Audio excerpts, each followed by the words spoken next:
Okay.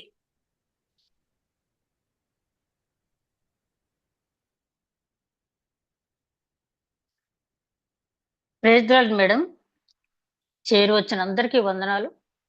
ఆ దేవుడు మళ్ళీ ఈ రాత్రికాల సమయంలో ఆగస్ట్ 2వ తేదీ మనందరం కూడా ఇలా చిన్న మందగా కూడి ధ్యానించుకునే కృప అనుగ్రహించిన దేవునికి వందనాలు చెల్లించుకుంటూ ఎన్నో పరిస్థితులు భయంకరమైనటువంటి పరిస్థితులు వార్తలు వింటూ ఉన్నాం.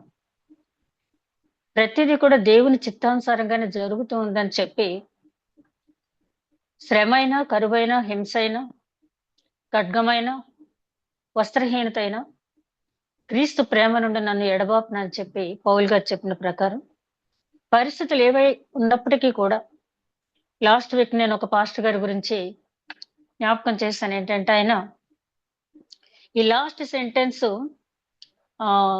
చెప్పి నా ప్రసంగం ముగిస్తానని చెప్పి లాస్ట్ సెంటెన్స్ ఆయన చెప్పకుండానే అక్కడే మరణించడం జరిగింది. అయితే చిన్నప్పటి నుంచి ఆయన తెలిసినట్టు ఒక జెంటిల్మెన్ ఆయన గురించి ఇచ్చినటువంటి సాక్ష్యం ఏంటంటే ఈ సెంటెన్స్ ఇక్కడ పూర్తి చేయలేకపోయినా పరలోకంలో కంప్లీట్ చేస్తుంటాడని చెప్పి, అంటే అంత గొప్ప నిరీక్షణతో ఆయన వెళ్ళటం మాత్రమే కాకుండా ఆయన చుట్టూ ఉన్న వారికి మంచి సాక్ష్యం ఇవ్వగలిగాడు. అదే విధంగా మనం కూడా జరుగుతున్న వాటి గురించి దేవాన్ని చిత్తమని చెప్పి ప్రార్థిస్తూ పరిస్థితులు ఎట్లా ఉన్నప్పటికీ కూడా ఆయన ప్రేమ నుండి మనం దూరంగా వెళ్లకుండా ఆయన కృప మనపై ఉండాలని ప్రార్థించుకుంటూ ముందుకు సాగుదాం.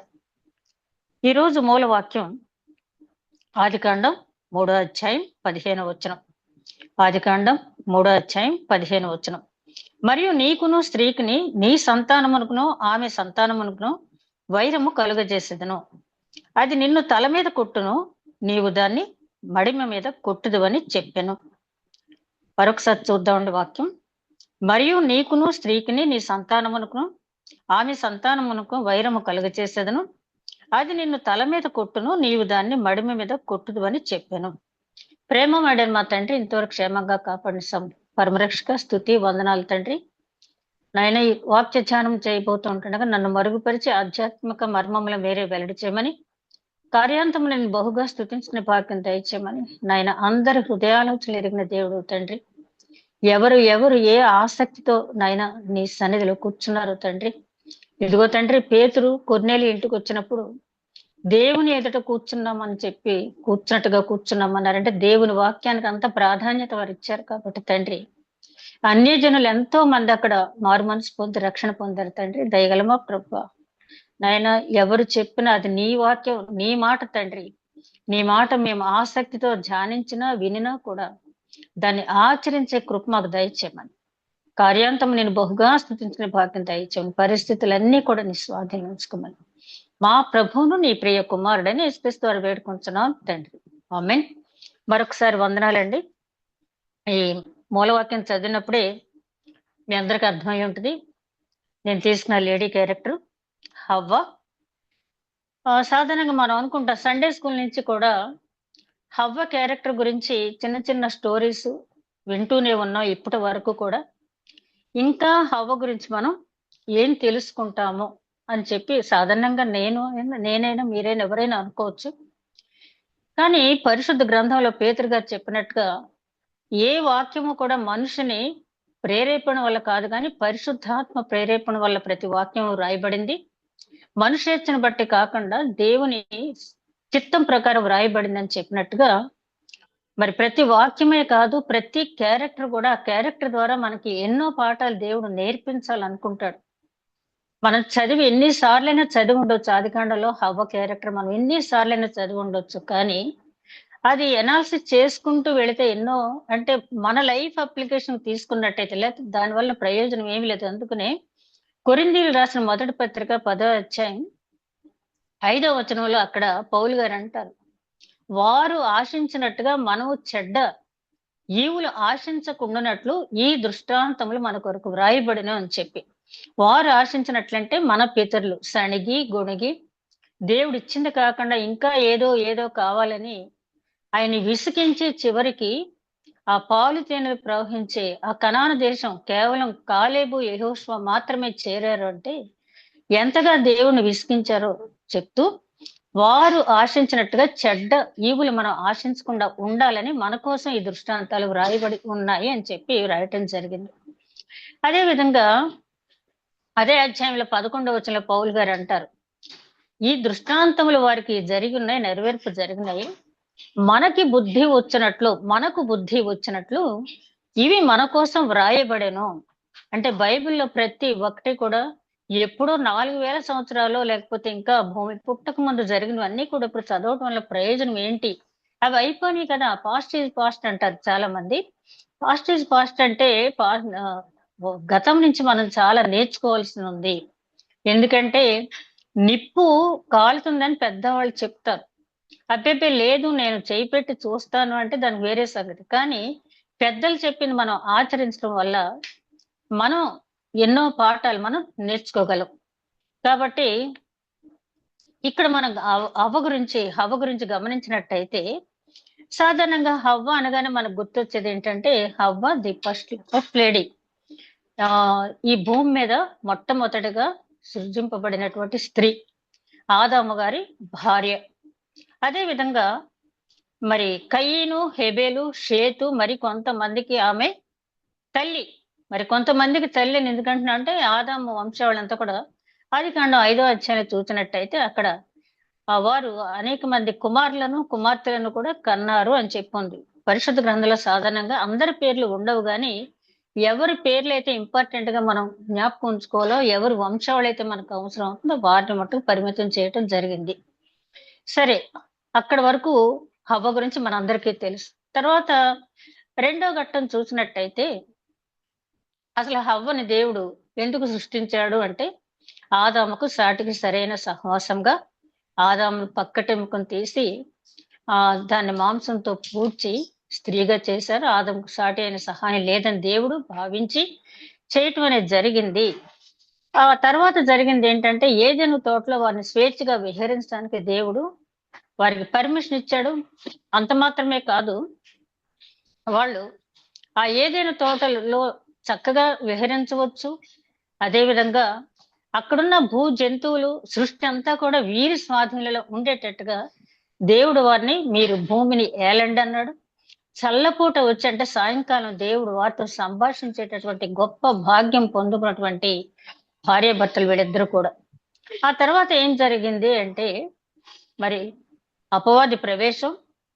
దేవుడు ఏ పండు అయితే వాళ్ళని తినొద్దని చెప్పాడో ఆ పండు తినేటట్టుగా హవ్వని ప్రేరేపించడం, హవ్వ తినటం మాత్రమే కాకుండా ఆదాము గారికి ఆ పండునివ్వటం, ఆ తర్వాత వారు ఏదేను వనము నుంచి గెంటి వేయబట్టం, దానికి మళ్ళీ కెరూబుల్ని కాపులాగా పెట్టడం, ఇదంతా కూడా మనకు తెలిసిందే.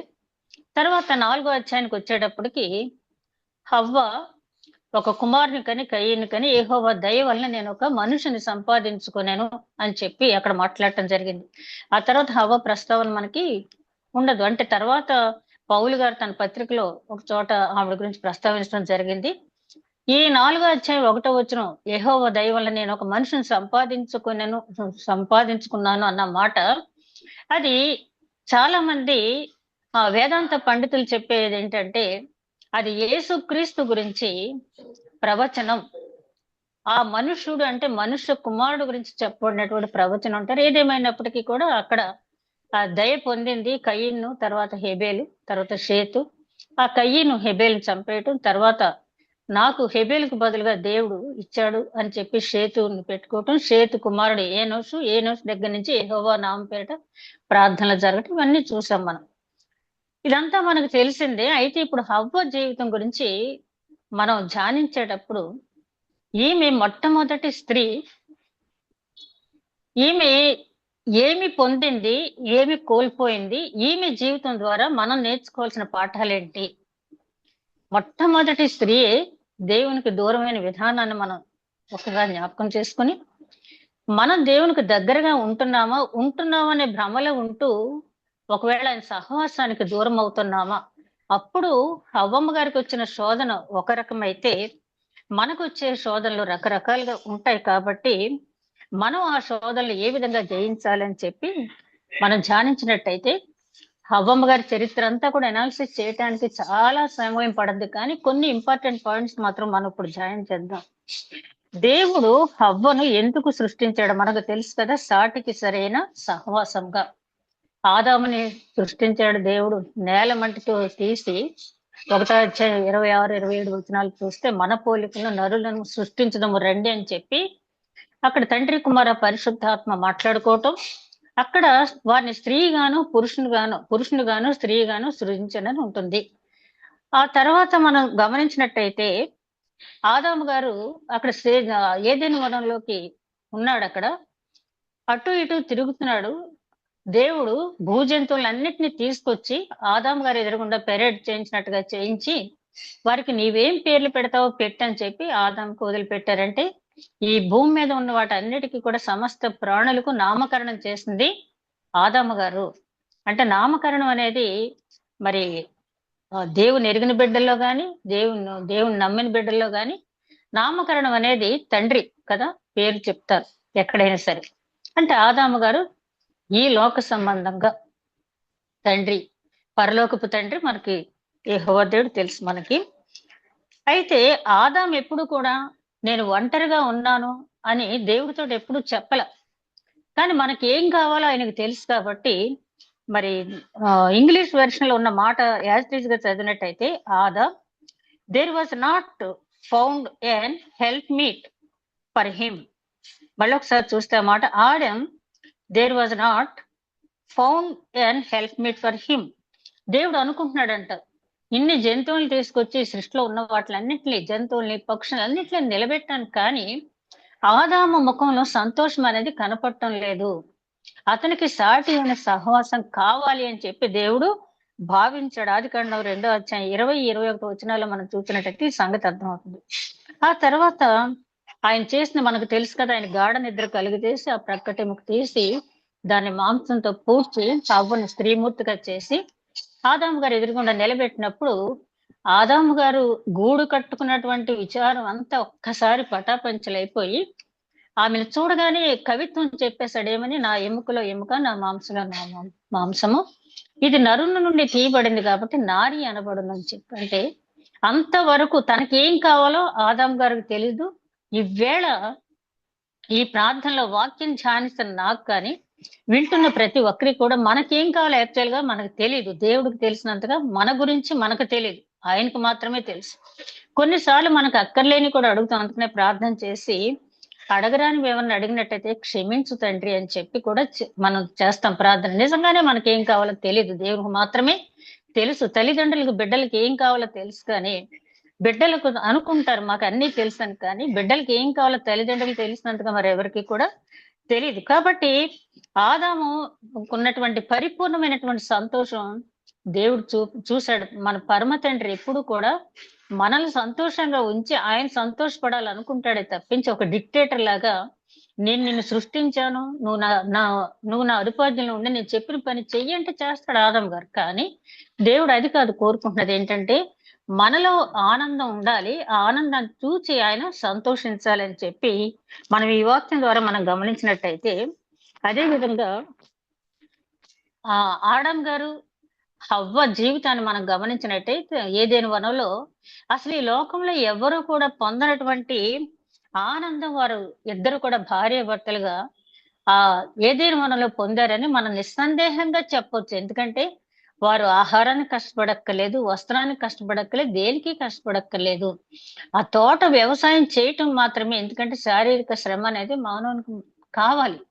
కాబట్టి ఆ తోటని ఆహ్లాదకరంగా తోటను సేద్యం చేస్తూ ఆ తోటలో ఉన్న పండ్లు వాళ్ళకి కావాల్సినవన్నీ, ఎందుకంటే చూపులకు రమ్యమైన పండ్లు, ఆహారాన్ని పనికొచ్చేవన్నీ కూడా తినొచ్చు అని చెప్పాడు 2వ అధ్యాయంలో. మీరు ఆ పైన 9-8 వచనాలు 2వ అధ్యాయంలో చూస్తే ఆదాముతో దేవుడు చెప్పినటువంటి మాట, ఈ తోటలో ఉన్నటువంటి పండ్లన్నీ కూడా మీరు తినవచ్చు అని చెప్పాడు. ఒక్కటే మాత్రం ఆ మంచి చెడ్డలు తెలియజేసే పండు మాత్రం మీరు తినవద్దు, అది తిన్న రోజున మీరు నిశ్చయంగా చచ్చెదరని చెప్పారు.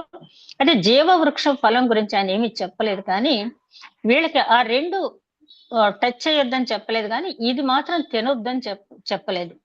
సరే, ఆ జీవ వృక్ష ఫలం కూడా ఈ మంచి చెడ్డలు తెలియజేసే వృక్షానికి పక్కనే అది ఉంటుంది. ఇంత సంతోషకరమైన జీవితం జీవించేటప్పుడు ఎంతో నిర్విచారంగా ఉన్నారు వాళ్ళు. ఎందుకంటే మనకు ప్రొద్దుట లేచిన దగ్గర నుంచి దేనికి మనం తాపత్రయపడతాం? ప్రొద్దుట ఏం టిఫిన్ చేయాలి? పిల్లలకి ఏ బాక్స్‌లో ఏం పెట్టాలి? లేతే హస్బెండ్‌కి ఏం పెట్టాలి? ఇంటికొచ్చే వాళ్ళని ఎలా సమర్థించుకోవాలి? సర్వెంట్ మెయిడ్స్‌ని ఏ రకంగా చూసుకోవాలి?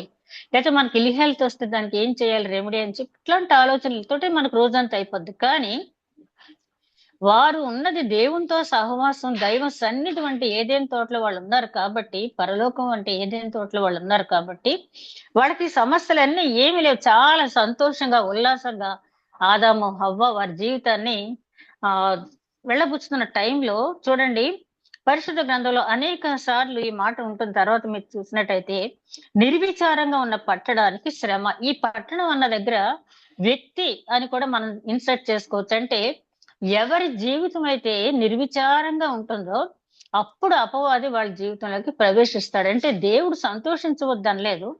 ఆస్తి కలిగి ఉండొద్దనలేదు. కానీ దేవుని గురించి చింతన ఉండాలి. దేవుడు వారితో మాట్లాడిన మాటలు గాని, దైవ సహవాసంలో వారు జరిపిన సంభాషణలు గాని పదే పదే మననం చేసుకుంటూ ఉండాలి. అది జ్ఞాపకార్థ గ్రంథం గురించి మనం మలాకి గ్రంథంలో ధ్యానించుకున్నాం కదా! యెహోవా యందు భయభక్తులు గల జనులు నా నామమును స్మరిస్తూ ఉంటారు వాళ్ళు. అంటే నామం స్మరించడం అంటే పైకి యెహోవా, యెహోవా లేకపోతే యేసయ్య, యేసయ్య అంటం కాదు గానీ, ఆ నామంలో ఉన్న ఔచిత్యాన్ని మనం ధ్యానం చేసుకుంటూ ఉన్నట్టయితే, అది మనకి ఒక మంచి కంచెగా ఉంటుంది. అయితే వీళ్ళు నిర్విచారంగా ఉన్నారు. ఇట్లాంటి సందర్భంలోనే అపవాది ఎప్పుడు కూడా ఎవరి జీవితంలోనూ అయినా సరే ప్రవేశిస్తాడు. అక్కడ హవ్వమ్మ గారి జీవితంలోనే కాదు, మన జీవితంలోనే కాదు. ఎప్పుడైతే నిర్విచారంగా ఉన్నామో, "నా ప్రాణమా తినుము, త్రాగుము, సుఖించుము" అన్నాడు ధనవంతుడు. వెంటనే "వెర్రివాడా, ఈ రాత్రికి నీ ప్రాణాన్ని మేము అడుగుతున్నాము" అన్నాడు. అదే అలా కాకుండా "నా ప్రాణమా తినుము, త్రాగుము, స్తుతించుము" అన్నట్టయితే దేవుడు సంతోషించి మరిన్ని ఈవులు మరింత సంపద ఆయనకిచ్చి ఉండేవాడేమో. ఇక్కడ వీళ్ళిద్దరూ కూడా నిర్విచారంగా ఉన్నారంటే వీళ్ళకి తెలీదు. చాలా సంతోషంగా ఉన్నామనుకున్నారు కానీ ఆపద ఏ వైపు నుంచి వస్తదనేది వాళ్ళకి ఇంకా ఎక్స్‌పీరియన్స్ లేదు. ఎందుకంటే, వాళ్ళు ఉన్న పరిస్థితిలో ఇంకొక ఆలోచన చేయవలసినటువంటి అవసరం అనేది లేదు. అట్లాంటప్పుడు అపవాది ప్రవేశించాడు. ప్రవేశించి రాగానే అడిగిన ప్రశ్నేంటి అపవాది? "ఇది నిజమా?" నేను ఎప్పుడో ఓసారి నేను చెప్పాను పౌలు గారి పత్రికలు ధ్యానించేటప్పుడే, "ఇది నిజమా?" అంటే అపవాది ఎప్పుడు కూడా అవునని గాని, కాదని గాని చెప్పడు. ఆన్సర్ మనతోటే చెప్పిస్తాడు. ఇది నిజమా? ఆ ప్రశ్న చూడండి ప్రశ్న గుర్తు కూడా మనకి సర్పెంట్ పాము తలలాగానే ఉంటుంది. క్వెషన్ మార్క్ గుర్తు కూడా. ఇది నిజమా అని అడిగినప్పుడే అడిగి అదేం చేసింది ఇది నిజమా అని సాత్యం ప్రవేశం ఏ ఏం సంగతి ఏంటని చెప్పి అడిగిన వెంటనే హవ్వగారు గబగబా చాలా మందికి లేడీస్‌కి ఉన్నటువంటి అలవాటే కదా! ఏదైనా ఒక ప్రశ్న వెయ్యగానే ఇంట్లో ఉన్న సంగతులన్నీ కూడా చాలా గబగబా చెప్పేస్తారు. ఎందుకంటే, అవతల వాళ్ళతో షేర్ చేసుకుంటే ఉన్న స్ట్రెస్ తగ్గుతుందని చెప్పి చాలా మందికి స్త్రీలకున్నటువంటి అలవాటు. అలాగే హవ్వమ్మ గారికి కూడా ఇందులో ఎక్సెప్షన్ ఏమీ లేదు. ఆమె ఇది నిజమా అని చెప్పి ఊరుకోలేదు గానీ, ఈ పండు తినొద్దన్నాడా దేవుడు అని చెప్పి అక్కడి నుంచి మొదలుపెట్టాడు కదా! మూడో అధ్యాయంలో ఒకసారి మనం గమనించినట్టయితే ఆదికాండం మూడో అధ్యాయంలో దేవుడైన ఆహ్, యెహోవా చేసిన సమస్త భూజంతువులలో సర్పము యుక్తి గలది అవును. ఉండెను. అది ఆ స్త్రీతో ఇది అవును. నిజమా? ఈ తోట చెట్లలో హ్మ్. దేని ఫలంనైనను మీరు తినకూడదని దేవుడు చెప్పెనా అని అడిగాను. హ్మ్. అందుకు హ్మ్. స్త్రీ ఈ తోట ఫలముల ఈ తోట చెట్ల ఫలములను మేము తినవచ్చును. అయితే తోట మధ్యనున్న చెట్టు ఫలములను గూర్చి దేవుడు మీరు చావకూడనట్లు వాటిని తినకూడదనియు వాటిని ముట్టకూడదనియు చెప్పానని సర్పంతో అనెను. అందుకు సర్పము thank you madam. Thank you madam. ఇక హవ్వమ్మ గారు మొదలుపెట్టేశారు. ముందు సాతానే అపవాదే అడుగుతున్నాడు.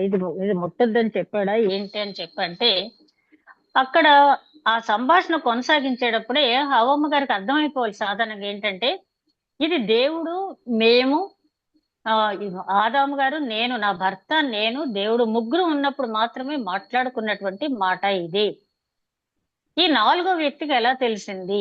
అసలు నా ఇంటి గుట్టు ఈ బయట వాళ్ళకి ఎలా తెలిసింది? ఇది నిజమా అని అడుగుతున్నాడంటే నీకెలా తెలుసు? నా ఇంట్లో సంగతి నీకెందుకు అని చెప్పి అన్నట్టయితే అపవాది అక్కడి నుంచి వెళ్ళిపోతాడు. కానీ మనం చెయ్యం ఆ పని. ఎప్పుడైతే ఎందుకంటే దానికి కూడా కారణం ఉంది. ఎందుకంటే హవ్వమ్మ గారికి హృదయంలో ఎప్పటి నుంచో ఆ పండు తినాలి తినాలి తినాలి అని ఉంది. ఎందుకంటే ఏదైతే చేయొద్దంటాడో దేవుడు దాని మీదే మానవుడు దృష్టి అనేది ఉంటుంది. ఆ ఇంద్రియ నిగ్రహం కలిగించుకోవటానికి దేవుని వాక్యాన్ని మనం పదే పదే ధ్యానం చేయవలసి ఉంది. ఈ తోట చెట్ల ఫలములను మేము తినవచ్చును, అయితే తోట మధ్య ఉన్న చెట్టు ఫలములను గూర్చి దేవుడు మీరు ఆ చావకుండానట్లు వాటిని తినకూడదని వాటిని ముట్టకూడదని చెప్పాను సర్పంతో. అంతా మొత్తం హిస్టరీ అంతా కూడా అవ్వమ్మ గారి నోటితోటే చెప్పేసింది. అపవాది ఎప్పుడు కూడా తక్కువ మాట్లాడతాడు, మనతోటే ఎక్కువ మాట్లాడిస్తాడు.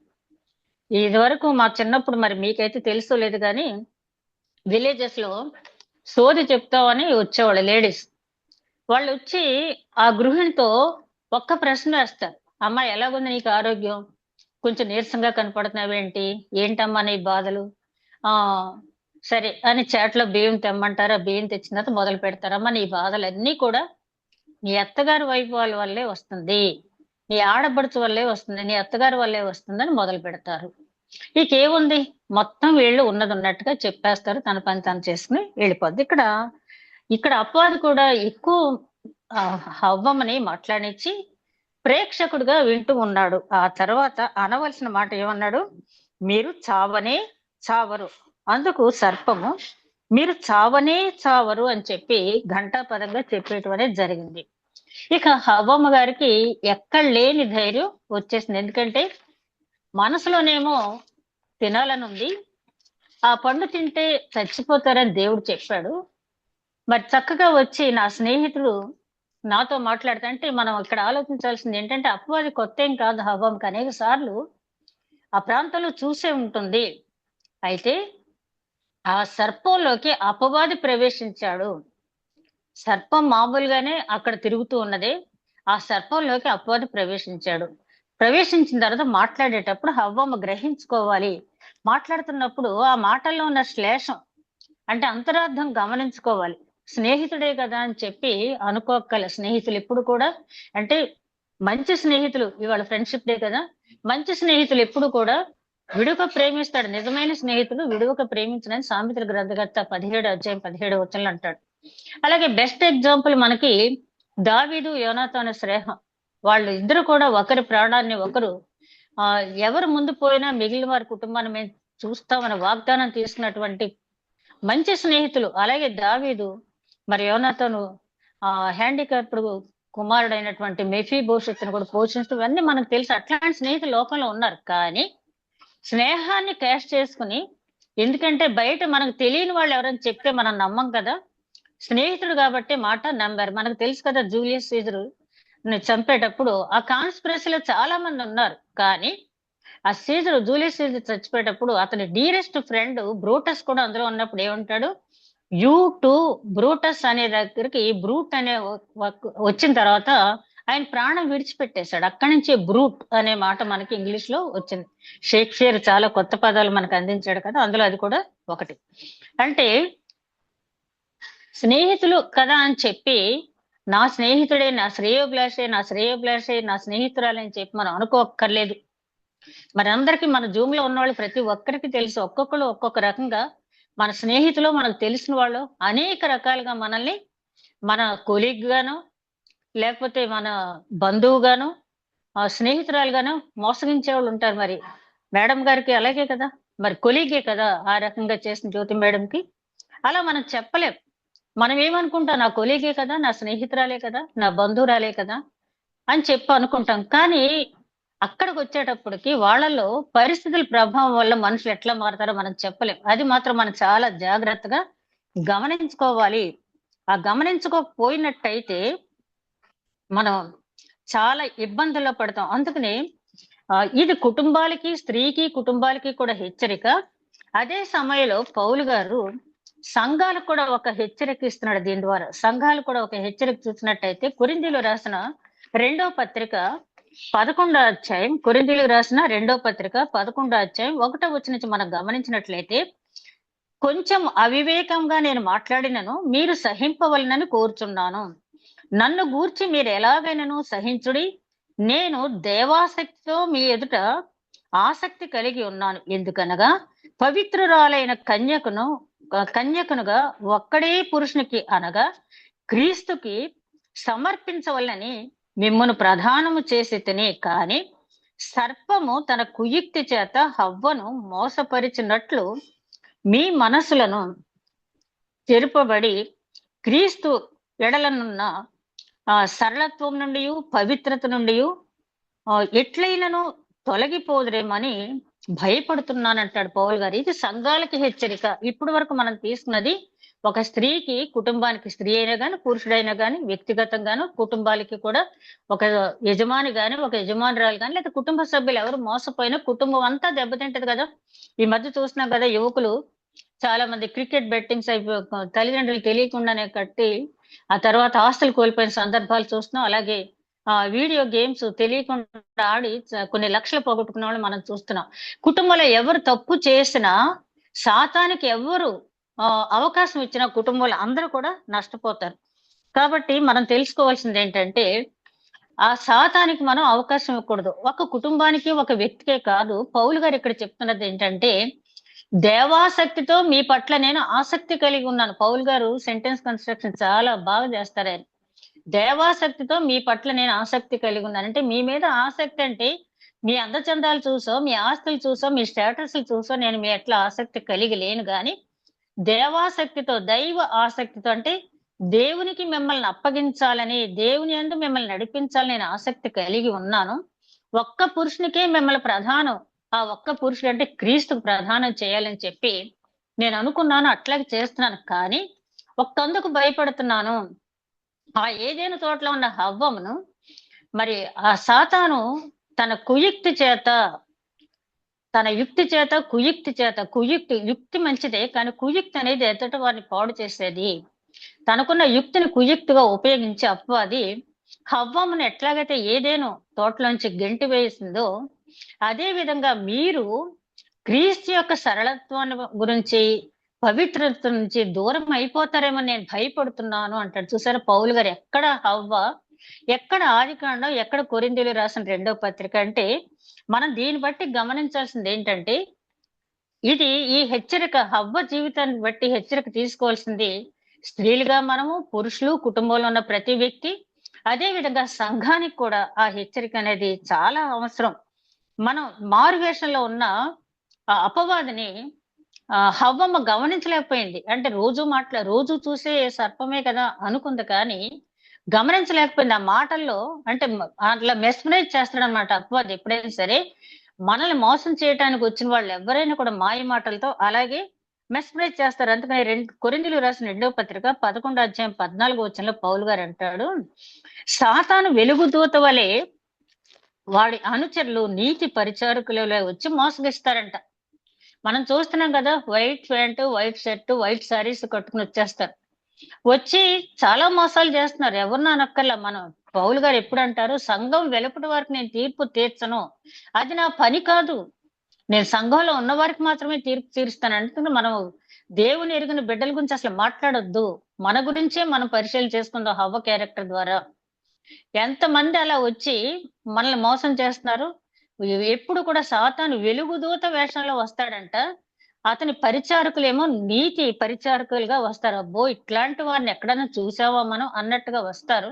వారు చేయవలసిన కార్యక్రమం అంతా కూడా చేసి వెళ్ళిపోతారు. కానీ వాళ్ళ ఫలితం, వాళ్ళ క్రియల ఫలితం వాళ్ళ తర్వాత అనుభవిస్తారు. కానీ ఆ ఫలితాన్ని మనం పొందకుండా ఉండాలంటే మన జాగ్రత్తలు మనం ఉండాలి. అదే విధంగా అతడు ఆది సర్పము, అపవాది, సాతాను అను ఘట సర్పము అనే పేర్లు కూడా దానికి ఉన్నాయి.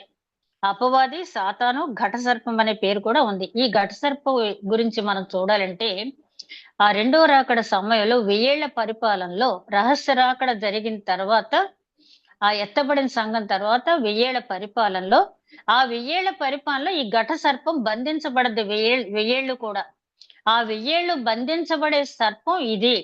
దీనికి ఇతను సాతాను ఎప్పుడు కూడా జెంట్, మనం పూలింగులోనే వాడతాం. అంటే అక్కడ స్త్రీ కాదని కాదు, దీంట్లో అది అన్నారు సర్పం అని. అపవాదిని ఎప్పుడు కూడా వాడు అని చెప్పి సంబోధిస్తారు. ఏదేమైనప్పటికీ సాతాను, అపవాది అని చెప్పి పేర్లు కూడా కలవు అని చెప్పి అక్కడ చెప్తున్నారు. ఈ అపవాదిని బంధించడం ఎప్పుడు జరుగుద్దంటే ఆ 1000 ఏళ్ల పరిపాలనలో బంధించడం అనేది జరుగుద్ది. సృష్టి ఆరంభం నుంచి వాడు అబద్ధికుడు, మోసగాడు. యోహాను సువార్త 8:44 వచనంలో అక్కడ యూదులతో యేసుక్రీస్తు మాట్లాడుతూ, మేము అబ్రహాం సంతానం అంటే మీరు అబ్రహాం సంతానం కాదు.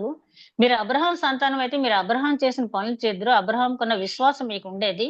కానీ మీరు అబ్రహాం సంతానం కాదు. మీరు సాతాను అంటే అపవాది సంబంధులు మీరు. అపవాది అబద్ధికుడు, మోసగాడు, సత్యం అనేదే లేదు వాడిలో అని చెప్పి అక్కడ చెప్పడం అనేది జరిగింది. అంటే మనకి ఇవన్నీ తెలీదు. వచ్చినప్పుడు మాట్లాడుతూ ఉంటే వచ్చేవాళ్ళు మంచి టాకింగ్ పవర్ తోటి వస్తారు. కమ్యూనికేషన్ స్కిల్స్ వాళ్ళకి బాగా ఉంటాయి.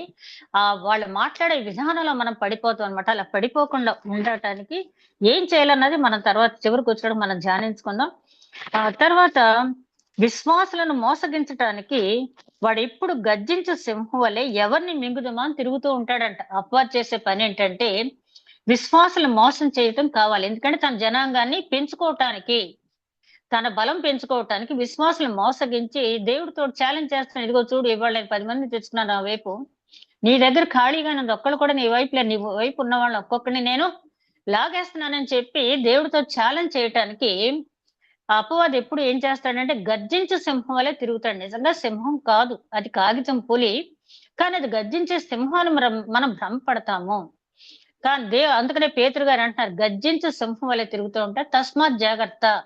మీరు ఎప్పుడు కూడా నిర్విచారంగా గాని నిర్లక్ష్యంగా గాని విశ్వాస సంబంధమైన విషయంలో ఉండొద్దని హెచ్చరిస్తూ ఉన్నాడు. ప్రస్తుత కాలంలో కూడా స్త్రీలని అట్లా మోసం చేసేవాళ్ళు ఎంతో మంది ఉన్నారు.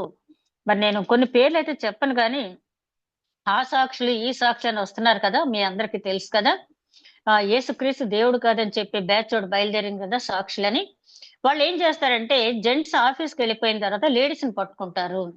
పట్టుకుని నిజంగా ఎంతకాలం మేము అబద్ధ బోధలో ఉన్నాం అనమాట, ఇదే నిజమైన బోధ అనమాట అని చెప్పి వాళ్ళు ఇచ్చిన బైబిల్ చదవడం మొదలు పెడతారు. వాళ్ళు చెప్పిన దాంట్లో మాయలో పడిపోతారు. ఇది చాలా చోట్ల, ఇక్కడ మా టౌన్ లో కూడా చాలా పెద్ద పెద్ద బ్యాంక్ ఆఫీసర్స్, ఎగ్జిక్యూటివ్ ఆఫీసర్స్, పెద్ద పెద్ద అఫీషియల్ కేడర్ లో ఉన్న వాళ్ళ భార్యలు, అదే విధంగా బ్యాంక్ ఆఫీసర్స్ కూడా వీళ్ళ మాయలో పడిపోయిన తర్వాత తెలుసుకున్నారు. ఇప్పుడు ఆ చెప్పిన వాళ్ళు వెళ్ళిపోయారు, ఆ చెప్పిన వాళ్ళు ఎక్కడికి వెళ్ళిపోయారో కూడా అయిపోతు లోకంలో వెళ్ళిపోయారు. అదే విధంగా ఈ రోజులో రకరకాలైన మోసాలు జరుగుతున్నాయి. స్త్రీలు గమనించుకోవాల్సింది, ఇప్పుడు హవ్వమ్మ గారికి వచ్చింది ఏంటంటే దురాశ. దురాశను ఎందుకంటున్నాం అంటే ఏదేను తోటలో ఉన్నటువంటి ఫలాలన్నీ కంటికి రమ్యమైనవి, అదే విధంగా ఆహారాన్ని పనికొచ్చే పండ్లన్నీ కూడా దేవుడు తినమన్నాడు. కానీ ఒక్కటే తినొద్దంటే అదే తినాలని దురాశ. మానవుడికి ఉన్నది అదే కదా, తన దగ్గర ఉన్నది అంతా వదిలేసి బీరువా నిండా కూడా చీరలు ఉన్నా కూడా కంటికి ఇంపుగా కనిపించిన చీర ఏదైనా నాకు అదే కావాలి, లేకపోతే నాకు ఏదైతే లేదో అవతల వాళ్ళకి ఏదైతే ఉందో నాకు అదే కావాలి, కొత్తగా ఏదైతే కనిపించిందో నాకు అదే కావాలి. దీన్నే దురాశ అంటాము. ఆశ ఉండాలి, నేను పైకి ఎదగాలి, యథార్థంగా సంపాదించాలి, జాగ్రత్తగా ఉండాలి, ఆశపడాలి. బాసలమణి గారు అంటారు ఏంటంటే ఆశ లేని వాడిని దేవుడు కూడా అభివృద్ధి చేయలేడు. ఎందుకంటే అడగాలి కదా దేవుడిని, మీరు అడుగుడి మీకు ఇవ్వబడింది అన్నాడు దేవుడు. కాబట్టి ఆశ ఉండాలి కానీ దురాశ అనేది ఉండకూడదు. దురాశ ఉంటే ఏమవుతుంది, దురాశ గర్భం ధరించి పాపమును కన్ను, పాపం వల్ల వచ్చు జీతము మరణం. ఇదంతా మనకు తెలుసు. ఇటీవల కాలంలో నేను అంటే చాలా ఎగ్జాంపుల్ చెప్పొచ్చు. ఒక పెద్ద ఐపీఎస్ ఆఫీసర్ గారి భార్య, ఒకనొక టైంలో ఆయన పేరు ఆంధ్ర రాష్ట్రం అంతా మారుమోగిపోయింది. ఐపీఎస్ ఆఫీసర్ గా ఉన్నప్పుడు ఆ తర్వాత కూడా మంచి మోటివేటర్ గా పనిచేశాడు ఆయన. ఎంతో మంది యూత్ ని మోటివేట్ చేశాడు ఆయన. చాలా చక్కగా కమ్యూనికేషన్ స్కిల్స్ అన్ని కూడా బాగుంటాయి.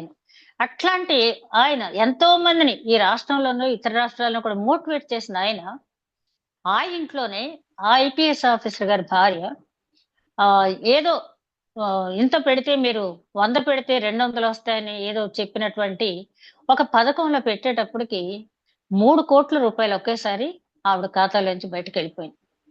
ఒక్కసారి 3 crores. అంటే మోసం అనేది ఎట్లా జరుగుతుంది, చాలా జాగ్రత్తగా ఉండాలి.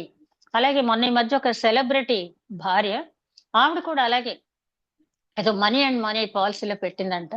మొత్తం ఇంట్లో ఉన్న టీవీ ఫ్రిడ్జ్ తోటి సహా, వాళ్ళు కోటీశ్వర్లు, ఇంట్లో ఉన్న టీవీ ఫ్రిడ్జ్ తోటి సహా అమ్ముకుని బయటపడాల్సిన పరిస్థితి వచ్చింది. ఎందుకు ఇలాంటివి చెప్తున్నా అంటే చాలా నేను చెప్పేది చాలా తక్కువ, చాలా రకాలుగా వస్తారు.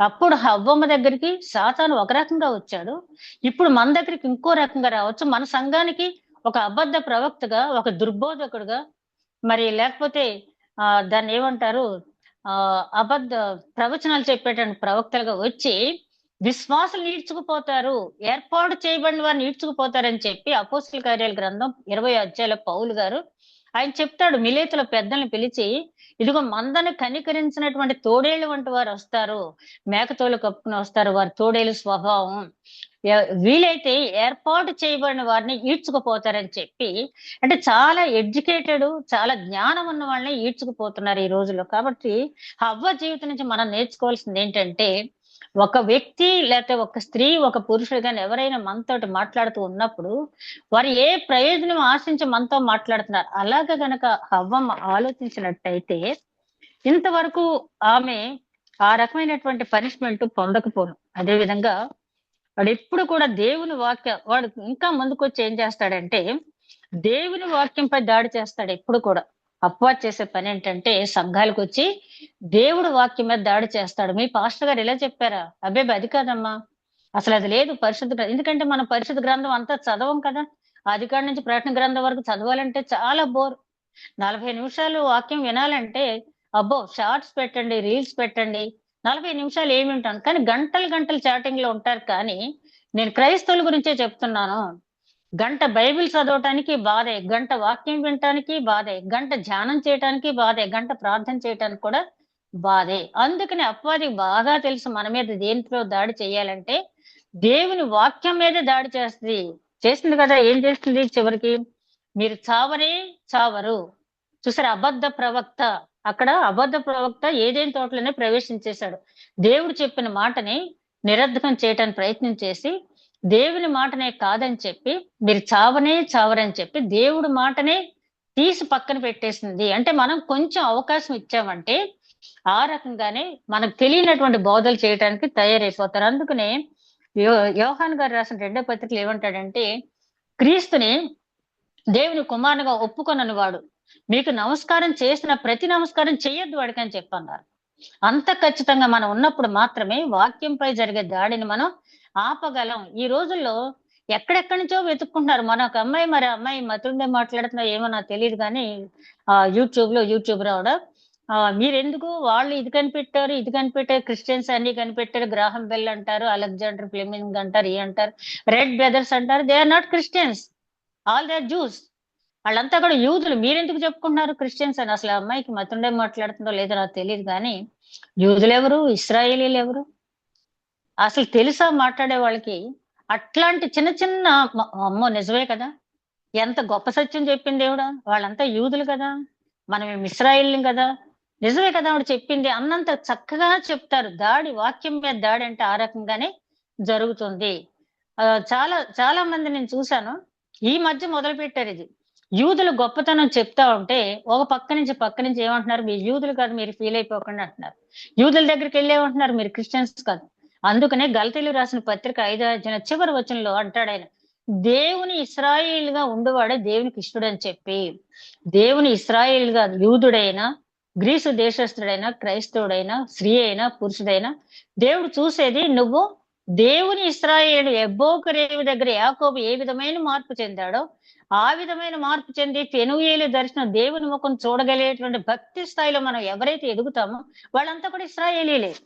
అలాగే మనం ఇక్కడ గమనించినప్పుడు వాడు తినుదిన మన చావనే చావరని చెప్పి ఆ దేవుని మాటని పక్కకి తీసేసి పెట్టాడు. 2వ అధ్యాయం 17వ వచనంలోనేమో దేవుడు ఏం చెప్పాడు, మీరు ఇది తినుదినమున చచ్చెదరు అని చెప్పి చాలా గట్టిగా నొక్కి అక్కడి నుంచి చెప్తే 3వ అధ్యాయం 4వ వచనానికి వచ్చేటప్పటికి అపవాది మీరు చావనే చావరు. చూసారా, వాక్యం మీదే దాడి చేసింది. ఆ తర్వాత మనం గమనించినట్లయితే సాతాను సహవాసంతో హవ్వమ్మ కూడా కొన్ని సొంత మాటలు కలిపి అక్కడ అపవాదితో సంభాషించినట్టుగా చూస్తాం. అవును నిజమే, మేము చావకుండానట్లు ఈ సొంత కవిత్వాలు వద్దు. అక్కడ వాక్యం దేవుడు ఏం చెప్పాడు, మీరు నిశ్చయంగా చచ్చేదరు అని చెప్పాడు దేవుడు, అని చెప్పలే అక్కడ. మీరు చావకున్నట్లే అంటే కొంచెం పాలిష్డ్ గా మాట్లాడుతుంది, ఎందుకంటే హృదయంలో తొలిచేస్తున్న పళ్ళు తినాలని చెప్పి. ఆ తర్వాత మనం గమనించినట్లయితే హవ్వ శోధనలో పడుతుందని గ్రహించలేకపోయింది. అవ్వతో మాట్లాడుతుంది. కానీ రాబోయే టైంలో కొద్ది సమయంలోనే ఎంత శోధన ఎదుర్కోబోతుందో ఆవిడకి తెలియలేదు. అలాగే చాలా సార్లు మనం కూడా శోధనలో పడిపోబోతున్నామేమో అని గమనించుకోకుండానే మాట్లాడేస్తూ ఉంటాం. చాలా జాగ్రత్తగా ఆచితూచి అంటే మాట్లాడేటప్పుడు 2 సార్లు ఆలోచించి మాట్లాడు అని చెప్పి పెద్దలు చెప్పిన మాటను మనం ఎప్పుడు కూడా మనం గుర్తుంచుకోవాలి. శోధనలో నేను ప్రవేశిస్తున్నానని అనుకుంటే ఒకవేళ ఎవరో వచ్చారు, ఏదో మోసం చేసి మోసపు మాటలు వీళ్ళు మాట్లాడుతున్నారు. వీళ్ళు ఎలా తప్పించుకోవాలి? చూస్తేనేమో పెద్ద మనుషులా ఉన్నారు, బంధువులు అంటున్నారు. వెంటనే మనం ఏం చేయాలి? హస్బెండ్‌కో లేతే మన పెద్ద వాళ్ళకి ఎవరికైనా రిలేటివ్స్‌కో చుట్టుపక్కల ఉన్న వాళ్ళకి ఫోన్ చేసి, ఇదిగో ఎవరో వచ్చారు ఇలా మాట్లాడుతున్నారు. నాకైతే అర్థం కావట్లేదు. బంధువులు అంటున్నారు, పెద్ద క్రైస్తవులు అంటున్నారు, ఇలా చెప్తున్నారు. ఏంటో నాకు అర్థం కాదు. ట్రై చేయాలి ఆ శోధనల నుంచి మనం తప్పించుకోవటానికి. అందుకని యాకోబు గారు అంటాడు కదా! దేవునికి లోబడి ఉండుడి, అపవాదిని ఎదిరించుడి, అప్పుడు వాడు మీ దగ్గర నుంచి పారిపోవును. ముందు దేవునికి లోబడి ఉండండి, అపవాదిని ఎదిరించండి, వాడు మీ దగ్గర నుంచి పారిపోవును. పారిపోలేదా? మరి యేసుక్రీస్తుని ఎంత శోధించాడు అక్కడ అపవాది? సాతాను నా దగ్గర నుంచి వెళ్ళిపో అనగానే పారిపోయాడు. ఎందుకంటే వాక్యం ద్వారానే యేసుక్రీస్తు ఇదిగో నేను దేవుని కుమారుణ్ణి, నేనేం చేస్తానని నీకు తెలుసా అని చెప్పి అనలేదు యేసుక్రీస్తు అక్కడ. ఆ ఏ ఏ మాట అయితే అపవాది చెప్పిందో దానికి వాక్యం ద్వారానే సమాధానం చెప్పి నోరు మూయించి పంపించాడు. అలా చెప్పగలగాలంటే దైవ వాక్యం మీద మనకి పట్టుండాలి. ఏదో అక్కడ ఇక్కడ చదివేయటం కాదు గాని ఆదికాండం దగ్గర నుంచి ప్రకటన గ్రంథం వరకు మనకు పట్టు ఉన్నట్టయితే ఆ రకంగా మనం తిప్పి కొట్టగలము. అదే విధంగా హవ్వ గారు ఇక్కడ చేసింది ఏంటంటే 2వ అధ్యాయం 16, 17 వచనాల్లో దేవుడు చెప్పిన మాట ఏంటంటే, ఈ పండు తింటే మీరు చస్తారని చెప్పితే అది జీవన మరణ సమస్యకు సంబంధించిందన్నంత సీరియస్ గా ఆలోచించలేకపోయింది. ఆ పండు తింటే ఏమైందిలే, పండే కదా, ఎన్నో తినమన్నాడు దేవుడు, దాంతో పాటు క్షమాపణ అనే మాట అప్పుడు వాళ్ళకి తెలియదు కానీ పర్వాలేదులే అంటే సీరియస్ గా తీసుకోలేదు. దేవుని వాక్యాన్ని ఎప్పుడు కూడా, దేవుని మాటను ఎప్పుడు కూడా ఉదాసీనంగా తీసుకోకూడదు. చాలా సీరియస్ గా తీసుకోవాలి. దాంట్లో ఒక పొల్లు కలపకూడదు. పొల్లు కలిపితే ఏమన్నాడు? ఇందులో ఉన్న జీవ గ్రంథాలు తెగుళ్ళన్నీ మీకు వస్తాయి. పొల్లు తీసేస్తే జీవ గ్రంథంలో మీ పేర్లు ఉండవని చెప్పి ప్రకటన గ్రంథంలో 22వ అధ్యాయంలో చెప్పడం జరిగింది. కాబట్టి దేన్ని కూడా మనం మన సొంత తెలివితేటలు ఆలోచించి సొంత తెలివితేటలు దాన్ని జోడించి మనం తీసుకోకూడదు. అదేవిధంగా యాకోబు 2వ అధ్యాయం 15వ వచనంలో మనకి ఇందాక అనుకున్నాక దురాశ గర్భం ధరించి పాపమునకనగా పాపం పరిపక్వమై మరణము. చాలా తేలిగ్గా తీసుకుంది. దాంతో ఎంత ఎదుర్కొంది అంటే ఆ తర్వాత మనం చూస్తాం. ఈ ఆజ్ఞ ఉల్లంఘన ద్వారా ఏం జరిగింది? హవ్వమ్మ ఆ పండు తింది, ఆదాం గారికి ఇచ్చింది, సింపుల్ అనుకున్నది. కానీ తర్వాత ఏం జరిగింది?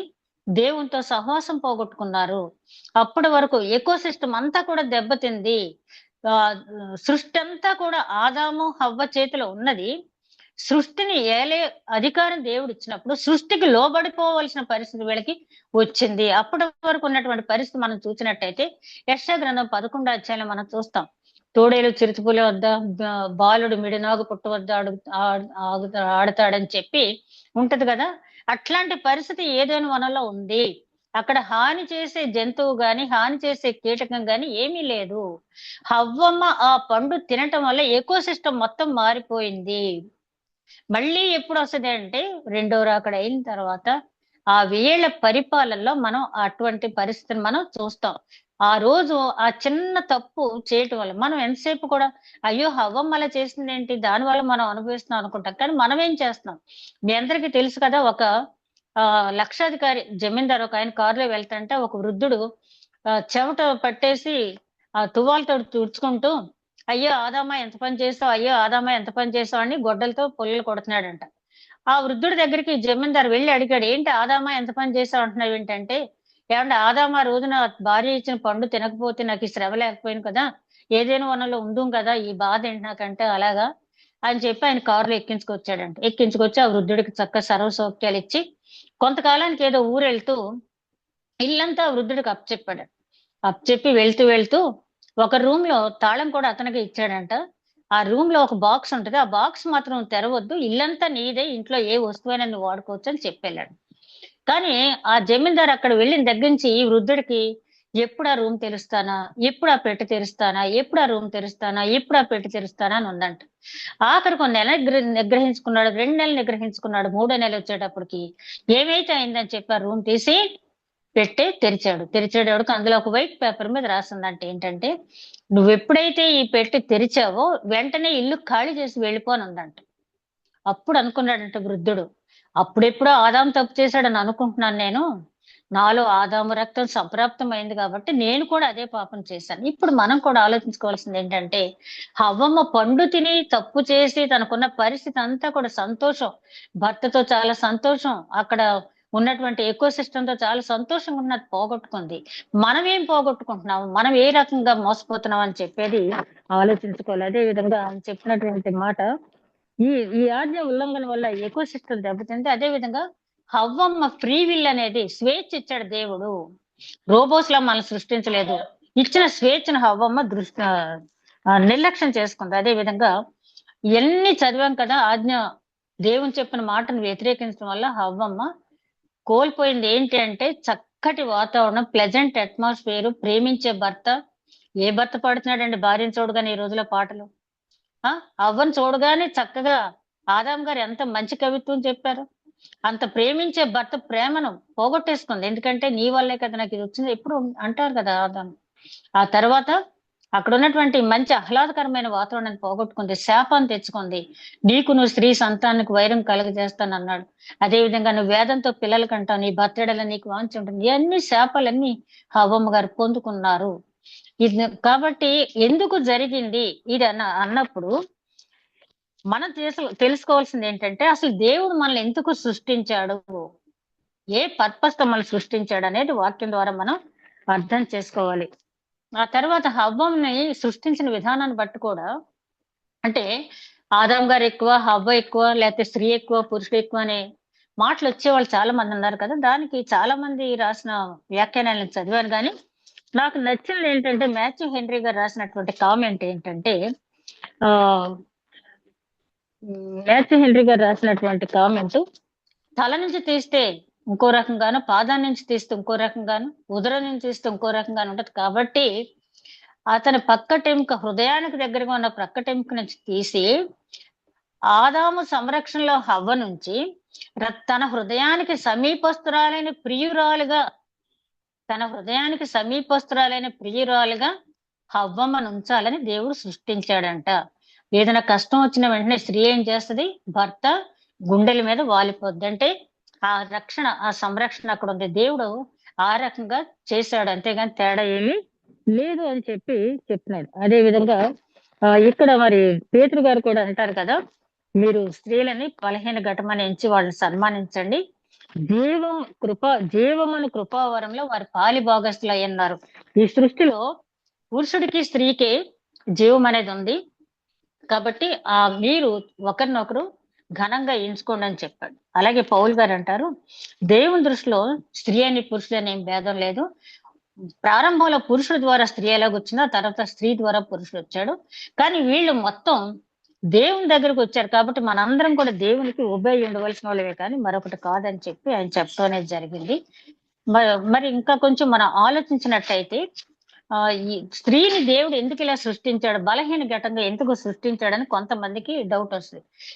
స్త్రీ అది దాన్ని ఏమంటారు, పిల్లల్ని అది దాన్ని ఏమంటారు, స్త్రీ సంతానోత్పత్తికి సాధనం కాబట్టి ఆ సంతానోత్పత్తి తగినట్టుగా ఆమె శరీరాన్ని అమర్చాడు దేవుడు, అంతే తప్పించి పురుషు కంటే ఏదో తక్కువ చేయాలని కాదు. అదే విధంగా స్త్రీని కుటుంబ యజమానురాలుగా చేస్తే ఆదాంనేమో బయట విషయాల్లో మేనేజ్మెంట్, అంటే ఈ సృష్టి అంతని మేనేజ్ చేయడానికి దేవుడు మనిషిని అప్పచెప్పాడు, అంతే తప్పించి పాడు చేయడానికి అప్పచెప్పలేదు. రెండోది, ఫ్యామిలీలో ఎప్పుడు కూడా రహస్యాలు అనేవి ఉండకూడదు, ట్రాన్స్పరెన్సీ అనేది ఉండాలి. అదే వాక్యం విషయంలోకి వచ్చేటప్పుడు బెరయా సంఘస్థులు ఎలాగైతే పౌలు శీలలు చదివిన వెంటనే వాళ్ళ లేఖనముల ప్రకారం ఉందని చెప్పి పౌలు శీలను చేర్చుకున్నారు, ఆ విధంగా మనకు వాక్యం మీద అనేది పట్టు ఉండాలి. దేవుని యందు భయభక్తులు కలిగి ఉండటం మాత్రమే కాకుండా దేవుని యందు ప్రేమ కలిగి ఉన్నట్టయితే ఆయన చెప్తాడు కదా, నన్ను ప్రేమించువాడు నా ఆజ్ఞను గైకొనను. మనం దేవుణ్ణి ప్రేమిస్తే దేవుని ఆజ్ఞలు గైకుంటాం, భర్తను ప్రేమిస్తే భర్త మాట మనం ఇదవుతాం, భార్యను ప్రేమిస్తే భార్యను బట్టి భర్త అనుగుణంగా నడుచుకుంటాడు. మెయిన్ కావాల్సింది ఏంటంటే ప్రేమ. ఇక హవ్వ గారి గురించి ఆలోచించినట్టయితే ఆమె దేవుని దయ పొందుకుంది, నేను దేవుని దయ పొందుకున్నానమ్మా అని ఆవిడ చెప్పింది. మనం మరి దేవుని దయ పొందుకునే స్థితిలో మనం ఉన్నామా? నేను అనుకుంటాను ఆదాం గారు హవ్వ గారు తప్పకుండా ఆ రోజు పైకెత్తబడినటువంటి జీవ వృక్ష ఫలాన్ని ఆ పరలోకంలో భుజిస్తారు తప్పకుండా, ఎందుకంటే దేవుడు దయామయుడు. మరి మన సంగతి ఏంటి? ఎప్పుడు కూడా ఆదాం చేసిన తప్పుని హవ్వ చేసిన తప్పునే మనం ఆ, చెప్పేసి మనం అలాంటి వారం కాదని అనుకుంటున్నామా? మనం అంతకంటే ఘోరమైన మోసలో పడిపోతూ ఉన్నాం. అబద్ధ ప్రవక్తలు ఉన్నారు, దుర్బోధకులు ఉన్నారు, అదే విధంగా మాటలతో గారడి చేసే వాళ్ళు ఉన్నారు, కుటుంబాలను విచ్ఛిన్నం చేసే వాళ్ళు ఉన్నారు. అపవాది ఎప్పుడు కూడా కుటుంబాలనే టార్గెట్ చేస్తుంది. ఆల్రెడీ అపవాది కుటుంబాలు టార్గెట్ చేయటం జరిగింది. ఈవేళ కనీ విని ఎరుగని రీతిలో నెల 2 నెలల లోపలే న్యూలీ మ్యారీడ్ కపుల్ డైవర్స్ తీసుకుంటున్నారంటే అపవాది ఎంత గట్టిగా కుటుంబాన్ని విచ్ఛిన్నం చేయడానికి ప్రయత్నం చేస్తూ ఉన్నాడు. దాన్ని తిప్పి కొట్టాలి మనం అంటే దేవునికి లోబడి ఉండండి. అపవాదిని వాడే పారిపోతాడు. మీరు ఎప్పుడైతే దేవునికి లోబడి ఉంటాడో సాతాను మీ దగ్గర నుంచి వెడలిపోతాడు. అలా ఏదైనా సమస్య వచ్చినప్పుడు దేవుని సన్నిధిలో మోకరించి ప్రార్థించండి. హవ్వమ్మ జీవితం ద్వారా మనం నేర్చుకోవాల్సింది ఏంటంటే ముఖ్యంగా మనకున్న దాంట్లో తృప్తి పొందాలి. వేరే వ్యక్తులు మాట్లాడేటప్పుడు వాళ్ళు ఏ ప్రయోజనం ఆశించి నా కుటుంబాన్ని ఆశ్రయిస్తున్నారని మనం చూసుకోవాలి. ఒకవేళ అనుమానం వస్తే మన చేతిలో జీవ గ్రంథం ఉంది. ఒకవేళ వాళ్ళ వాక్యం మీద దాడి చేస్తుంటే వాక్యం ద్వారా జవాబు చెప్పు. లోక సంబంధంగా దాడి చేస్తా ఉంటే నీ భర్తకో నీ పెద్దలకో నీ చుట్టుపక్కల వరకు చెప్పి ఆ శోధన నుంచి ఎలా తప్పించుకోవాలని చెప్పు. శోధనను సహించే మార్గం కూడా దేవుడు చూపించాడు కాబట్టి అట్టి మార్గం దేవుడు, అట్టి అవకాశం దేవుడు మనకు అనుగ్రహించి అపాయాన్ని నుంచి కాపాడును గాక. దయగల మా ప్రభువా, ఇంతవరకు ధ్యానించిన వాక్యం నూరంతలుగా ఫలింపు చేయమని మా ప్రభువును నీ ప్రియ కుమారుడని యేసుక్రీస్తు ద్వారా వేడుకొంచున్నాం తండ్రి. ఆమేన్.